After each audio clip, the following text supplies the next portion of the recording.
This is what Barack Obama, US President, said at the recent G20 summit, and I quote, "After years of taking on too much debt, Americans cannot and will not borrow and buy the world's way to lasting prosperity." Unquote. Let's translate that into plain English. The US President is telling exporting nations like China and India that the world's largest consumer market is going to be buying less from them. Obama's desire for a fiscally prudent US is understandable. After all, the US deficit is now a whopping $13 trillion. But if America turns frugal, what will happen to China's and India's textile, toy and electronics companies? Who else can import? I mean, only the emerging countries. The pressure on China to export to the emerging countries will be much more greater. If there is a export crunch, then we will be affected much less than China. But Chinese and Indian exporters will find competition in a newly export-hungry US. To beat down the US trillion-dollar deficit, Obama wants America to double its own exports.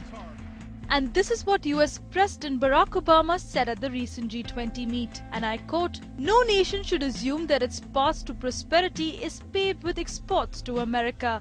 Indeed, I've made it clear that the United States will compete aggressively for jobs and industries and markets of the future." Unquote. In fact, Uncle Sam wants emerging economies like China and India to buy more themselves and help rebalance global demand. All this could turn the existing global financial system on its head. Since 1945, Americans saved little and spent much. This allowed exporters like China and India to earn and save billions of dollars.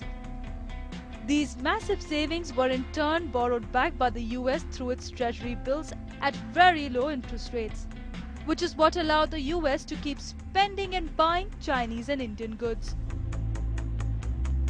Obama says this comfortable cycle, informally called Bretton Woods II, is now over.